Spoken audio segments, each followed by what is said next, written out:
Vamos a orar para ir de lleno al tema de hoy. Padre, gracias por esta noche, gracias por esta tarde o mañana para algunos de los que están conectados. Es una alegría conocernos, saludarnos. Quisiéramos disponer de más tiempo, pero vamos a lo importante en este momento, que es tu persona y tu palabra. Pedimos que hables a nuestros corazones a través de ella. Danos discernimiento espiritual a través de tu espíritu para que la podamos hoy aplicar a nuestra vida. Oramos agradecidos en el nombre del Señor Jesucristo. Amén. Muy bien, hermanos, pues vamos entonces a... eh, ahí alguien ha mandado un mensaje en el chat, es solamente un saludo. Yo le voy a pedir a Eli que esté atenta por si alguien pone algún mensaje y que ella sea la que responda. Eh, Voy entonces ahora a compartir la pantalla con vosotros y quiero que la veáis y que me escuchéis también. Así que tengo que tener cuidado que no me pase lo del otro día, que no la veías como debía ser. Fundamentos de la fe. El tercer paso, como veis, lleva como título Victorioso. Esta imagen me recuerda a ese antiguo coro que cantábamos en la escuela dominical: Cristo rompe las cadenas, Cristo rompe las cadenas, Cristo rompe las cadenas y me da seguridad. Y realmente es una victoria sobre el pecado y es el tema precioso que vamos a tener, porque la realidad es que hay lucha, como pone el subtítulo allí abajo. Aunque el pecado parece estar roto o rotas las cadenas del pecado, sin embargo, hay una lucha constante. En Santiago, capítulo 1 y el versículo 13, el apóstol Pablo nos dice: cuando alguno es tentado, no diga que es tentado de parte de Dios, porque Dios no puede ser tentado por el mal, ni él tienta a nadie. Voy a poner solo aquí a ver si me puedo ver solamente yo, para que luego no estéis todos saliendo en la grabación. Mire, ya no sé si lo estoy consiguiendo. Bueno, pues salas. Ocultar. Ahí está. Bueno, vamos a dejarlo ahí. No sé si está bien del todo. A ver, Eli. Sí, Walter, ahí estaba bien, no te veía, no te veía nada. Ah, vale. ¿Dónde estaba? Pero me están viendo a mí, ¿no? No, no. ¿Y ahí? Ahí te vamos a ver Ahí ahora. me Sí van a... lo vemos. Sí me ven. Perfecto, ahí está. Vale, gracias. Muchas gracias. Muy bien. Pues es bueno tener una secretaria aquí que me va ayudando, ¿eh? Santiago 1:13 dice la palabra de Dios: cuando alguno es tentado, no diga que es tentado de parte de Dios, porque Dios no puede ser tentado por el mal, ni él tienta a nadie. Las personas, a menudo, aquellos que vivimos para Dios, nos preguntamos por qué tenemos que soportar las tentaciones. ¿Las tentaciones vienen de Dios? La Biblia nos dice que Dios prueba a las personas, pero aclara que no las tienta para conducirlas al pecado. La misma palabra griega que se traduce prueba allí en Santiago del versículo 2 al 12, también se traduce tentación aquí. El punto de Santiago es que toda circunstancia difícil que viene a la vida de un cristiano es para fortalecerlo si obedece a Dios. Es decir, si el creyente permanece bajo, confiando en su cuidado, o una prueba puede convertirse en una proposición de tentación que usa Satanás para hacer el mal si el creyente opta por no confiar en Dios, por dudar de Dios y tomar o escoger por la desobediencia a su palabra. Entonces, Dios permite que Satanás nos tiente a fin de refinar nuestra fe y ayudarnos a crecer en la dependencia de Cristo. Podemos soportar la tentación del pecado si le pedimos a Dios fortaleza y decidimos actuar en obediencia a su palabra. Ahora bien, ¿quiénes son nuestros enemigos espirituales?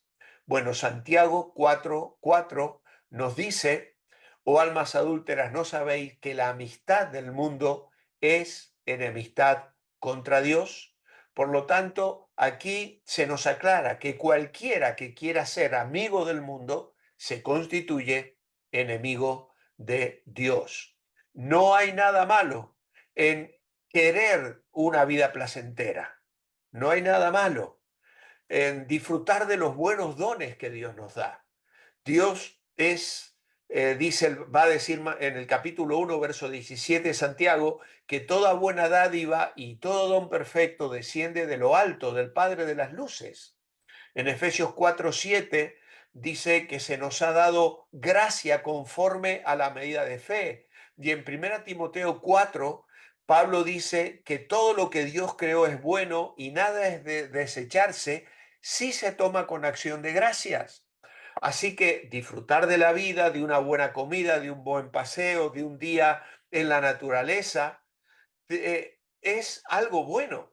Ahora, otra cosa es tener amistad con el mundo, buscar placer a expensas de los demás o incluso desobedeciendo a Dios. El placer que el mundo propone, que impide que agrademos a Dios, es pecado. El placer que viene de la abundante generosidad de Dios es bueno.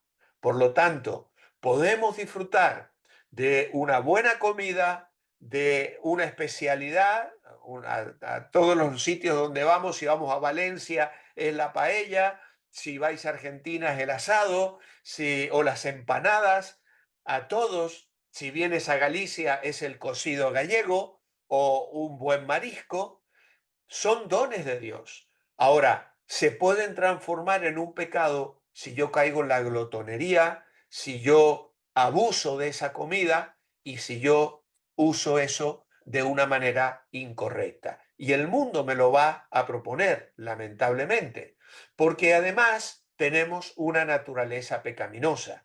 Gálatas 5, 16, 17, dice el apóstol Pablo allí: digo pues, andad en el espíritu y no satisfagáis los deseos de la carne, porque el deseo de la carne es contra el espíritu y el espíritu es contra la carne, y estos se oponen entre sí para que no hagáis lo que quisierais. La carne es un término que la Biblia usa en un sentido no moral en algunos lugares para describir nuestro ser físico. Incluso lo usa, por ejemplo, el apóstol Juan cuando dice el verbo fue hecho carne. Es decir, en Juan 1:14 lo describe al Hijo de Dios que habitó entre nosotros. Dice, y vimos su gloria. Se hizo carne. Y este es un sentido no moral. Pero luego hay otros lugares de la Biblia donde la palabra carne se usa en un sentido de perversión moral para describir la naturaleza nuestra no redimida todavía. La usa Pablo, por ejemplo, en Romanos 6:6, cuando dice, nuestro viejo hombre, para que el cuerpo del pecado o no sirvamos más al pecado. La utiliza también en Romanos 8, cuando dice, los que no andan conforme a la carne, sino conforme al espíritu, y la va a utilizar en Efesios capítulo 2 también, cuando habla también de que seguíamos en los deseos de nuestra carne, haciendo la voluntad de la carne y de los pensamientos, y seguíamos al príncipe de la potestad del aire. Así que en este sentido la carne habla de los residuos del hombre viejo que permanecen en el creyente y que tristemente están en nosotros hasta que seamos glorificados, hasta que estemos con el Señor. Así que Cuando leemos de la carne, no solo se trata del cuerpo físico, sino que también incluye la mente, la voluntad y las emociones, que están sujetas por igual a esa naturaleza pecaminosa. Así que cuando se habla de vivir en la voluntad de la carne, estamos pensando también en los efectos de la mente, de la voluntad y de las emociones que muchas veces responden de una manera pecaminosa y que tanto problema nos traen y tanta vergüenza nos hacen pasar delante de nuestro Dios. Luego también tenemos un adversario del que habla Pedro en su primera epístola. Capítulo 5, verso 8, dice, porque vuestro adversario, el diablo, como león rugiente, anda alrededor buscando a quien devorar. Y como vosotros sabéis, los leones, a mí me encantan los documentales de National Geographic de los leones. Ya casi no los veo por tanto repetidos, pero cuando los podía ver o a veces tengo un rato, me gusta mucho verlos. Sin embargo, la táctica de ellos es tratar de atacar al animal enfermo, al joven o al que se encuentra solo. Escogen animales que están desprevenidos, solos, apartados de los demás. Y Pedro nos advierte que Satanás puede atacarnos cuando enfrentamos sufrimiento o persecución, sintiéndonos solos, débiles, abandonados, alejados de otros creyentes o preocupados por los problemas hasta el punto de que nos olvidemos de que tenemos que estar atentos al peligro, porque es cuando más vulnerables somos a los ataques de Satanás. En el tiempo de sufrimiento, tenemos que buscar el apoyo de otros cristianos, tenemos que mantener los ojos en Cristo, tenemos que resistir al diablo, que es nuestro adversario, es decir, un oponente legal, uno que nos demanda en las cortes, es un león rugiente, es un calumniador, es un enemigo malicioso que ultraja y maldice a los creyentes, junta sus fuerzas infernales y se mantiene siempre activo buscando acosar al creyente con tentaciones, persecuciones, con desánimo. Satanás siembra discordia, acusa a Dios ante los hombres y a los hombres ante Dios y hará lo que sea por arrastrar al cristiano y sacarlo de su comunión con Cristo, que no experimente victoria, que no viva un servicio cristiano útil al Señor. Acusa todo el tiempo a los creyentes ante el trono de Dios en un intento por convencer a Dios de que nos abandone. Lo hizo con Job en el capítulo 1, lo sigue haciendo hasta que Dios le prohíba la entrada al cielo, lo que vemos luego en Apocalipsis capítulo 12. Por eso damos tantas gracias a Dios. Me escribía una hermana y me decía que ella, no, me llamó por teléfono esta mañana una hermana desde Madrid y me decía, pastor, tengo 94 años, ya no puedo asistir a la iglesia, pero escuchar sus devocionales y seguir el ministerio que usted ofrece a través de esto me hace tanto bien. Y damos gloria a Dios de que luego de la pandemia se nos abrió esta visión de ministerio, alcanzando a personas en tantos países diferentes, algunos que tienen sus propias congregaciones y encuentran en esto un aliento también, un aliciente en momentos libres, en otros horarios del día. Pero hay muchos que no se pueden congregar por distintas razones, muchas iglesias que se cerraron en la misma pandemia, hermanos que han quedado solos y que ahora se sienten acompañados, que se ora por ellos, que se comunican con nosotros y nos hemos acercado así porque hay un enemigo, una lucha espiritual. Ahora bien, ¿cómo debemos responder a cada enemigo?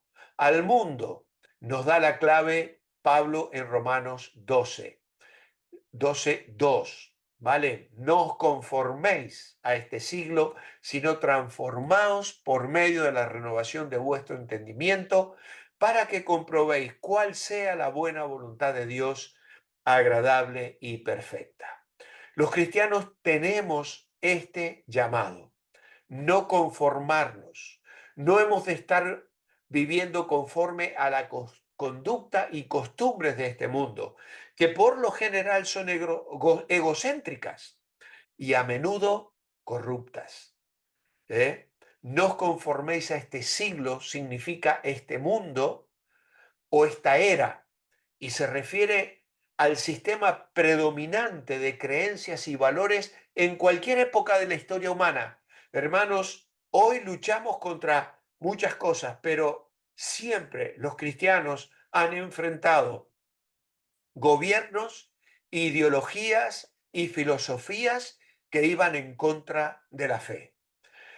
Una suma de ideas y de valores que define la atmósfera del mundo y que siempre ha estado dominada por Satanás.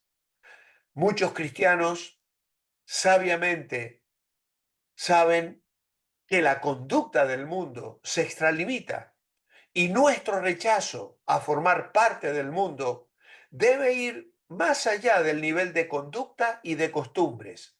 Debe transformarnos. La palabra griega es metamorfosis, que connota un cambio en la apariencia externa. Mateo emplea la misma palabra que se describe en la transfiguración de Jesús en Mateo 17, así como Cristo manifestó una breve forma y en una naturaleza, en un momento muy limitado, esa naturaleza interior divina y reflejó la gloria en la transfiguración. Los cristianos, a través de su conducta, deberían manifestar externamente que su naturaleza interior ha sido redimida, lo cual no se traduce en un acto singular, sino en una actividad y práctica diaria. Obviamente que a veces surgen momentos, oportunidades. Yo siempre digo que los hermanos tenemos que pedirle a Dios que nos ayude a construir puentes, momentos de necesidad en las personas que conocemos a nuestro alrededor, donde nosotros podamos suplir esa necesidad y mostrarles el amor de Dios. Pero esos momentos puntuales deben estar respaldados por una actividad y una práctica diaria que refleje que yo tengo a Cristo, que yo he experimentado una transformación, que voy cambiando de gloria en gloria, que me voy pareciendo más a Cristo porque soy y vivo lleno del Espíritu. De esta manera no me amoldaré al mundo. Transformaos por medio de la renovación de vuestro entendimiento. Es algo que se arraiga en mi mente. Es posible evitar muchas de las costumbres mundanas, pero no dejar de ser orgullosos o codiciosos o egoístas u obstinado y arrogante. Es decir, un creyente a lo mejor deja un hábito como puede ser fumar o usar drogas, pero se olvida de que no solo tiene que abandonar ese hábito, también tengo que ser humilde y tengo que abandonar la codicia y tengo que bajar el orgullo y además ser manso, como enseñó el Señor Jesús, no obstinado y enfadarme y guardar rencor y amargura contra otros. Por lo tanto, ese no amoldarme al mundo habla de una transformación y dice de una renovación del entendimiento. Y esto es trabajo del Espíritu Santo que cambia nuestra manera de pensar. ¿Cómo lo hace? Por el estudio y la meditación constante de la palabra. La mente renovada está saturada y controlada por la palabra de Dios. Pablo decía a Filipenses, en esto pensad, lo verdadero, lo honesto, lo justo, lo puro, lo amable, lo que es de buen nombre, si hay virtud alguna, si algo digno de alabanza, en esto pensad. Filipenses 4:8. También vamos a responder a la naturaleza pecaminosa. Y dice Pablo en Gálatas 5:16 que no tenemos que satisfacer los deseos de la carne. Andad en el Espíritu y no satisfagáis los deseos de la carne. Aunque Dios y Satanás están en guerra, no tenemos que esperar hasta el final para ver quién ganará. Dios ya venció a Satanás y cuando Cristo vuelva, Satanás y todos sus aliados van a ser eliminados para siempre. Ahora, Satanás está aquí y ahora y procura convertirme a su causa maligna. Ahora, yo cuento con el poder del Espíritu Santo en mi vida para resistir a Satanás. Y él dice, huirá de nosotros. Es lo que nos dice Santiago, resistid al diablo y huirá de vosotros. Y este es el otro lado del primer mandato. El significado literal de resistir es mantener una posición firme en contra. Todas las personas están o bajo el señorío de Cristo o el de Satanás, y no hay terreno neutral. Quienes transfieren su lealtad a Satanás van a vivir en esclavitud, pero si yo me pongo bajo mi lealtad y el señorío de Cristo, voy a ver cómo Satanás huye, porque queda al descubierto que él es un enemigo derrotado. Y es precisamente lo que nos dice aquí Santiago 4:7. Tenemos que resistirle. Someteos, pues, a Dios. Resistid al diablo y huirá de vosotros. Por lo tanto, ese es el desafío. No amoldarme al mundo, no satisfacer el deseo de la carne cuando de pronto Satanás me tienta porque sabe cuál es mi punto débil, pero además le resisto, le enfrento. Este próximo domingo en Revive voy a predicar sobre Mateo 4 y vamos a ver cómo Jesús resistió la tentación enfrentando al enemigo allí en el desierto después de 40 días de ayuno. Hay victoria. ¿Quién es mayor que Satanás? Primera de Juan 4:4. Hijitos, vosotros sois de Dios y los habéis vencido, porque mayor es el que está en vosotros que el que está en el mundo. Así que el que está en nosotros es Dios el Padre. Y el énfasis está en la convivencia continua que podemos tener con Dios en el contexto del Evangelio de Juan, de la primera carta de Juan, que él habla allí de la comunión que tenemos con el Padre. Aquí parece tratarse de una referencia al Padre que habita dentro nuestro. Así lo prometió y lo aseguró el Señor Jesús en Juan 14:23, cuando dice, el que me ama, mi palabra guardará y vendremos a él y haremos morada con él.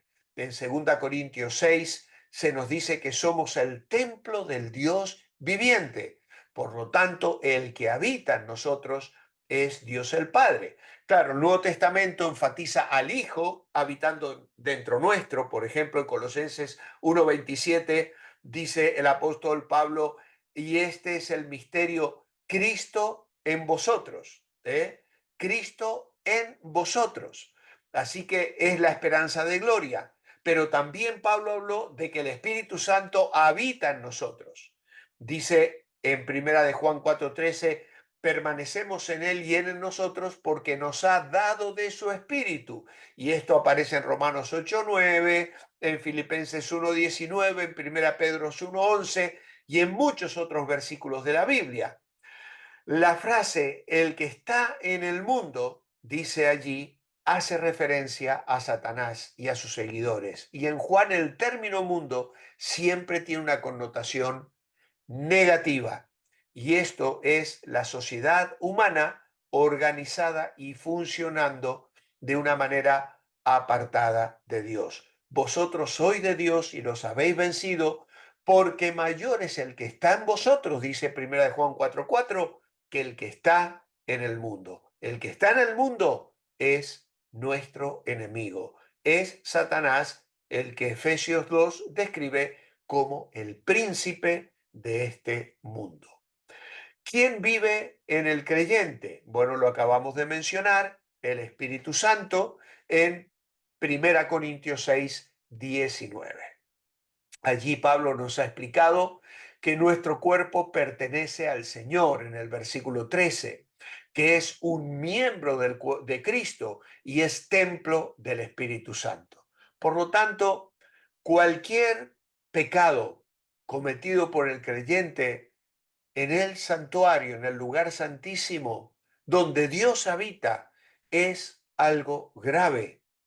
Por eso es cierto que hay categorías de pecado, porque hay pecados voluntarios, la fornicación, el adulterio, eh, la estafa, pecados que son pensados, que yo me voy deslizando ese pecado. No estamos hablando de caídas repentinas. Hay en nosotros siempre egoísmo, malos pensamientos, la lucha interna de mi mente contra un mundo que me propone cosas y a veces yo las atiendo y me equivoco, pero estamos hablando de otro tipo de pecados que son cometidos voluntariamente.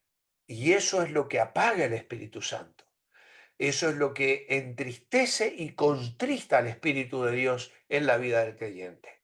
Porque cuando decidimos seguir a Cristo, el Espíritu Santo viene a nuestras vidas, vive en nosotros. Por lo tanto, dejamos de ser dueños de nuestros cuerpos. Hemos sido comprados por precio. Y esto se refiere a un esclavo que estaba en la subasta. Por lo tanto, ahora le pertenecemos a Cristo y no tenemos que romper sus normas en nuestra manera de vivir diarias. Él nos da la victoria. 1 Corintios 15:57 dice: más gracias sean dadas a Dios, que nos da la victoria por medio de nuestro Señor Jesucristo. Pablo no dice que Dios nos dio, dice nos da, y usa un presente, un participio presente, algo continuo. Y el uso del participio presente sugiere la idea de que es una característica de Dios dar victoria. También se ha de entender ahí que participamos ya en esa victoria ahora y que podemos participar cada día. Y esta victoria es exclusiva del cristiano. Y la respuesta del cristiano es entonar himnos de alabanza, acción de gracias por ella. Los no creyentes permanecen bajo el poder del pecado y de la muerte, carecen de vida y no pueden expresar la alabanza y la adoración que puede surgir del corazón de aquel que experimenta la victoria en su vida diaria. Dios, quien está en el creyente, nos da los recursos para vencer en esta lucha. Entonces, para evitar caer en esta tentación, ¿qué debemos hacer?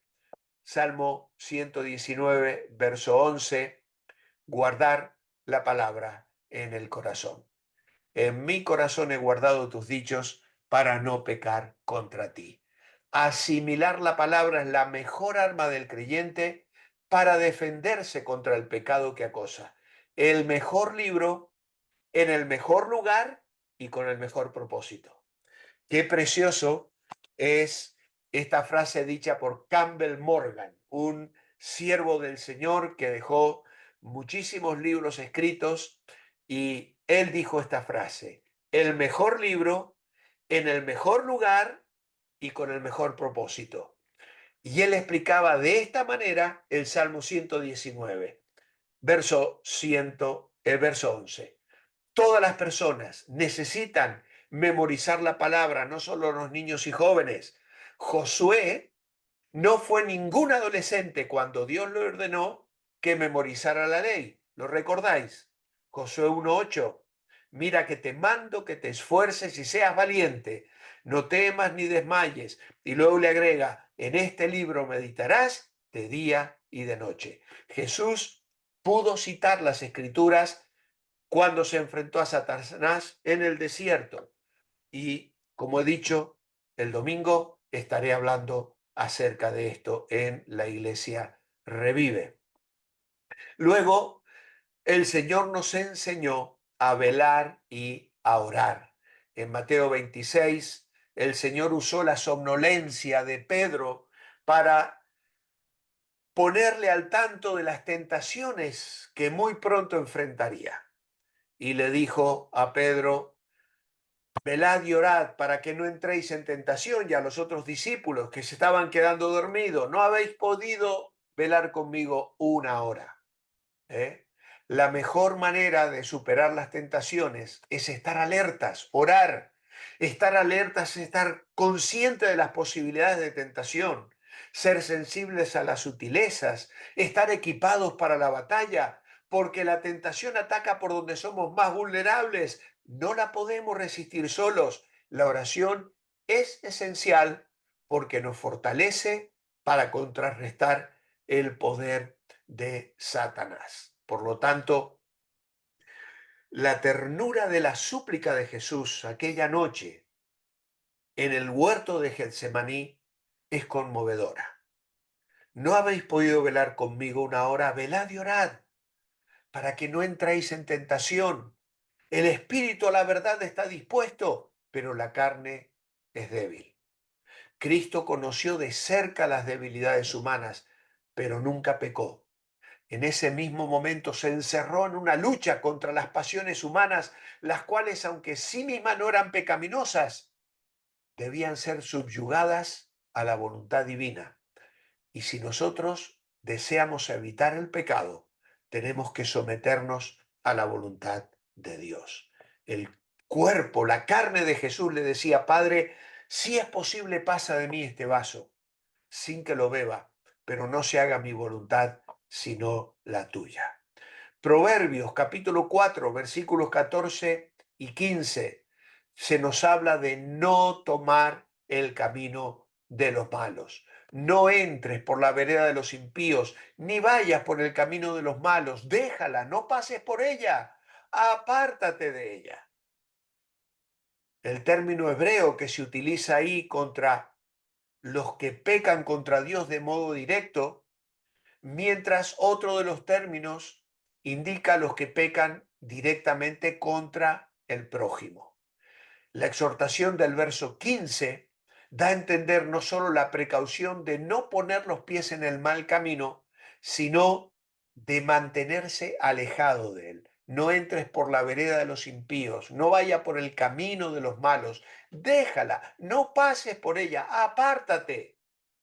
Nunca hemos de pensar que nos apartamos demasiado de tal camino. Un pequeño acercamiento supone una gran concesión a la tentación que implica la compañía de aquellos impíos o malvados que no conocen al Señor. Según Timoteo 2:22 nos llama a huir de las pasiones juveniles. Y lo dice Pablo a Timoteo: a veces escapar es considerado una cobardía, pero las personas sabias saben que a menudo alejarse físicamente de la tentación es un acto de valentía y muy grande. A Timoteo se le advirtió que huyera de cualquier cosa que le produjera malos pensamientos. Tienes tentaciones recurrentes, difíciles de resistir. Huye de cualquier tentación que estimule tus deseos de pecar. Saber cuándo alejarse es tan importante en la batalla espiritual como saber cuándo y cómo librar esa batalla, cómo pelear. Volvemos la página, estamos en la página 11 y el título allí es Hay perdón. Dice Primera de Juan 1:8, si confesamos nuestros pecados, no, perdón, 8, si decimos que no tenemos pecado, nos engañamos a nosotros mismos y la verdad no está en nosotros. ¿Hay creyentes que nunca pecan? Pues ya sabéis cuál es la respuesta. No, no, no, no. Todos pecamos. Todos, todos. Y claro, como he dicho, hay pecados que son más graves que otros, obviamente, porque hay pecados de pensamiento, de que me surge la ira, una mala respuesta, mi genio, que estoy tratando de cambiar mi carácter, me enfado por algo, o de pronto me muestro egoísta, en fin. Pero hay otros pecados que los preparo, me voy deslizando y tal. Entonces, Juan aquí ataca la segunda afirmación de la enseñanza. La verdad no está en nosotros. Algunos decían que no tenían una naturaleza que tendía al pecado, que su naturaleza pecaminosa había sido eliminada y que ahora no podían pecar. Y ese era el peor engaño, peor que una mentira evidente, porque se estaban negando a tomar en serio el pecado. Querían que se les considerara cristianos, pero no veían la necesidad de confesar sus pecados ni de arrepentirse. No les importaba mucho la sangre de Cristo porque pensaban que no la necesitaban. En vez de arrepentirse y ser limpiados por la sangre de Cristo, introducían impureza en el círculo de creyentes. ¿Por qué? Porque decía que no pecaban. En esta vida, ningún cristiano está libre de pecar. Por lo tanto, nadie debería bajar la guardia. Al pecar, la comunión entre Dios y el creyente se rompe. Dios no está contento y aunque lo ama, Él no escuchará sus súplicas mientras no confiese su pecado. Y el verso 10, donde dice, si decimos que no hemos pecado, le hacemos a Él mentiroso y su palabra no está en nosotros, usa un lenguaje aún más fuerte diciendo que cualquier persona que pretende no haber pecado hace a Dios mentiroso y la palabra de Dios no está en Él. Por lo tanto, la negación de haber pecado en sí misma es pecado. La palabra de Dios declara que el pecado es universal y el Evangelio da por sentado la pecaminosidad del ser humano. Pero gracias a Dios, ¿qué debemos hacer para ser perdonados? Primera de Juan 1:9 dice, si confesamos nuestros pecados, Él es fiel y justo para perdonar nuestros pecados y limpiarnos de toda maldad. Por lo tanto, debemos confesar nuestro pecado. El verso 9 nos muestra la actitud correcta en cuanto al pecado. Debemos admitirlo, confesarlo y recibir el perdón que Dios ha provisto por medio de su Hijo. Es interesante que la palabra griega que significa confesar es casi tan idéntica como nuestra palabra homologar.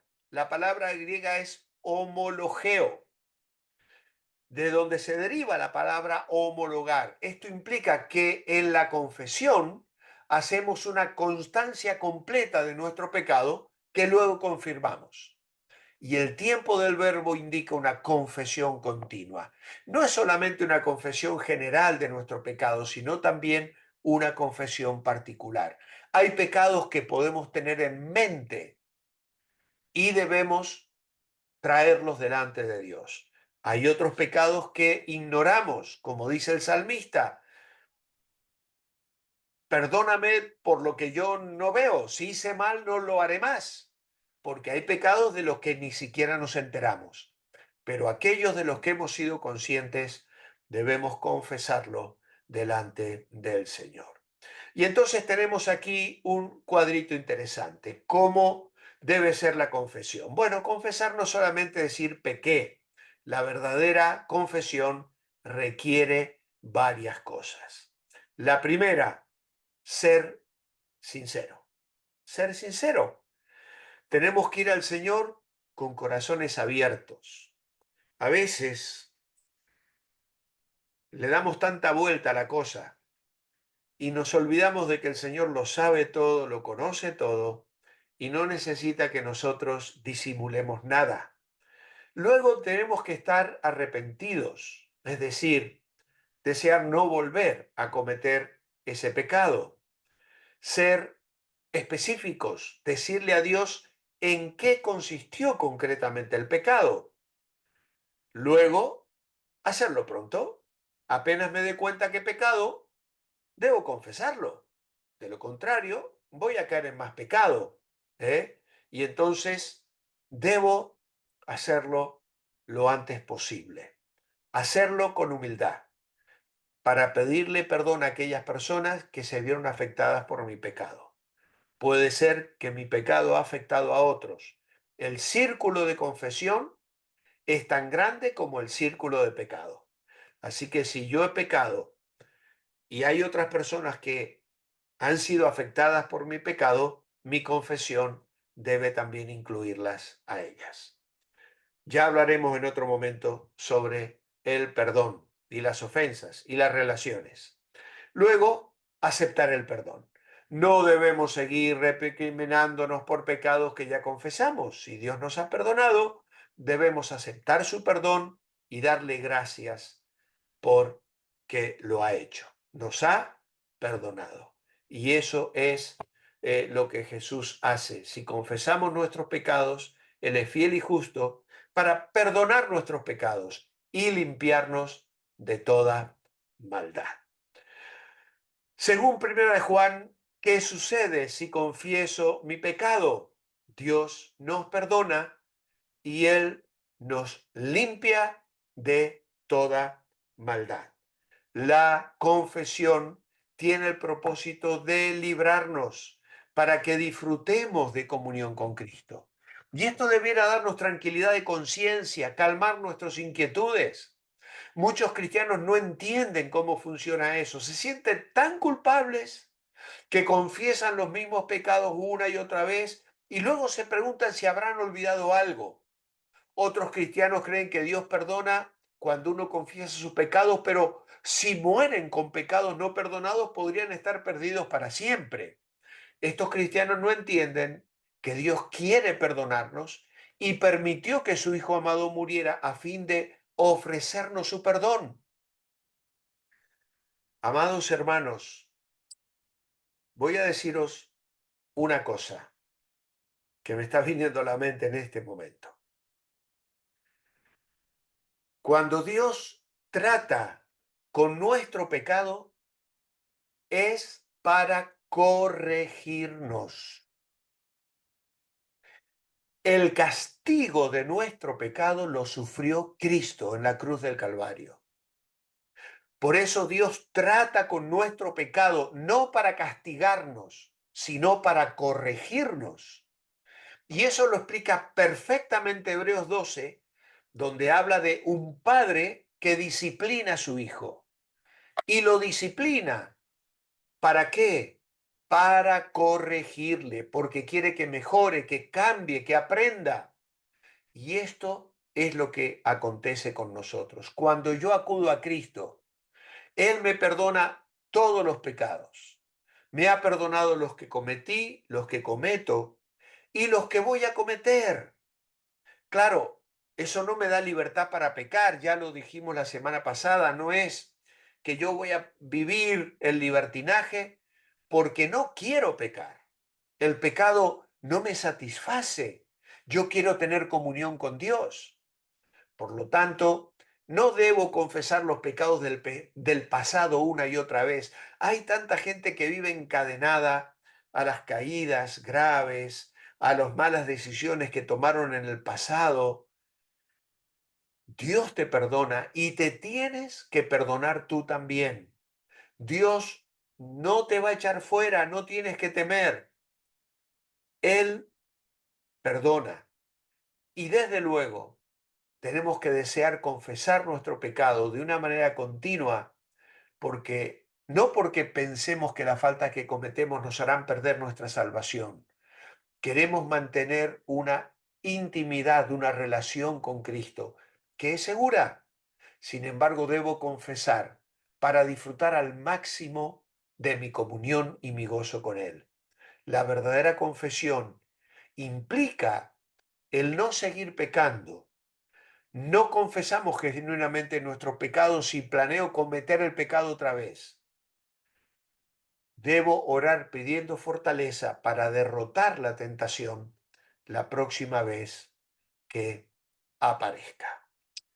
Así que, hermanos, con esto estamos llegando al final de nuestra clase de hoy. Aquí tenéis el trabajito para esta semana. ¿Quiénes son nuestros enemigos espirituales? ¿Qué recursos tenemos para vencerlos? Y si pecamos, ¿qué debemos hacer para ser perdonados? Rellena esto, le haces una foto. Hay algunos que me lo están mandando en PDF. Yo agradezco que se tomen el trabajo de escanearlo, de pasarlo a PDF, porque queda muy prolijo, pero la verdad que a mí me complica un poco más la vida. Yo prefiero que le hagáis una simple fotografía con el mismo teléfono y con el contacto de la iglesia. Desde el contacto de la iglesia le dais a hacer la foto, le hacéis la foto y a mí me llega inmediatamente a vuestro nombre la fotito de la tarea realizada. Así que os animo a simplificar en este sentido para hacernos más fácil el trabajo. Las afirmaciones del comienzo, que las dejamos para el final. Esto es si pudiésemos debatir, pero es que si abrimos el micrófono todo y nos ponemos a debatir, nos toma demasiado tiempo. Entonces, las afirmaciones son las siguientes. Si somos tentados, pecaremos inevitablemente porque somos débiles. Obviamente que es una declaración falsa, porque el pecado es evitable, siempre. Siempre hay recursos para vencer el pecado. Nunca el pecado va a ser más fuerte o más poderoso que el Espíritu Santo que mora en mí, o que la salida que el Señor me ofrece dentro de esos recursos de los que hemos hablado para evitar caer en la tentación. Si pecamos y lo confesamos, Él nos perdonará. Claro que sí. ¿Tenemos enemigos espirituales que nos tientan? Claro que sí.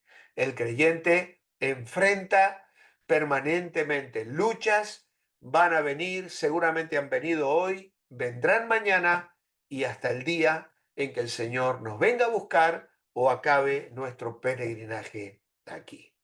Tenéis también unas pequeñas lecturas, aparece en la página 10 para profundizar. Todos somos tentados, pero eso no significa que tenemos que caer en el pecado. Es normal sentir tentación, pero es posible vencerla. Dios pone límites a las tentaciones, las podemos resistir.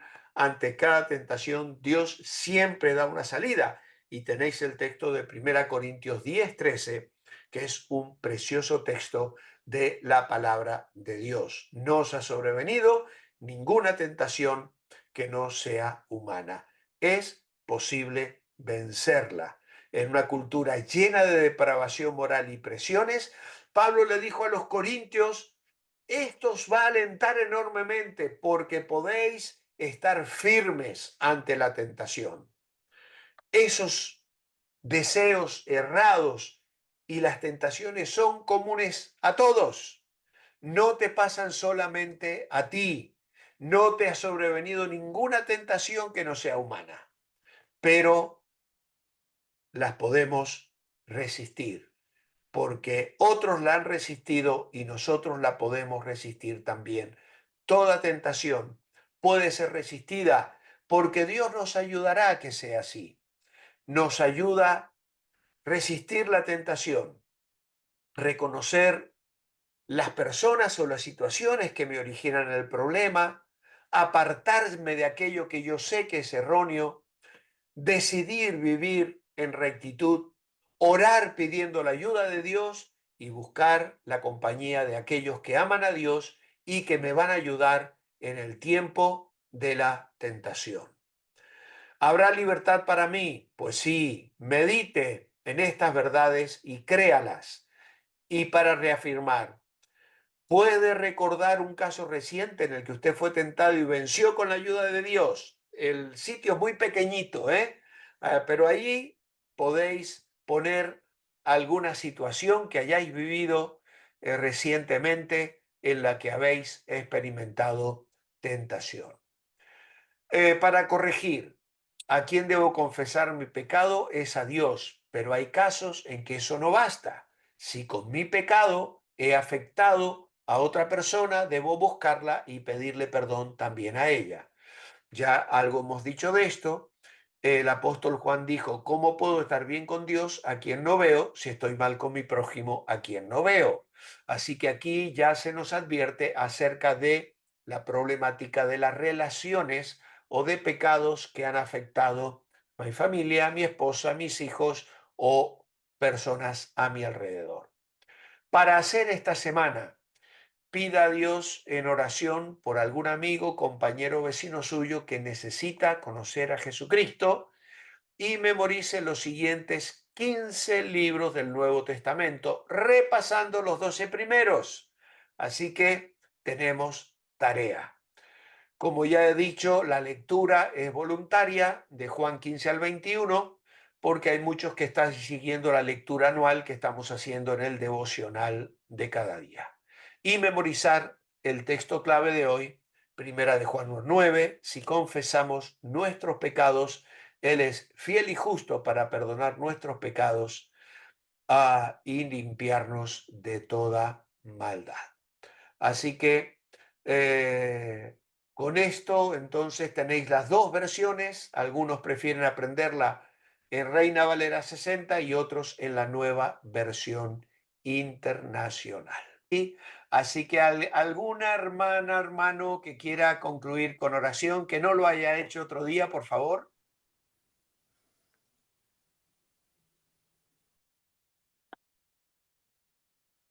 ¿Quién ¿Me abre permite a mi pastor?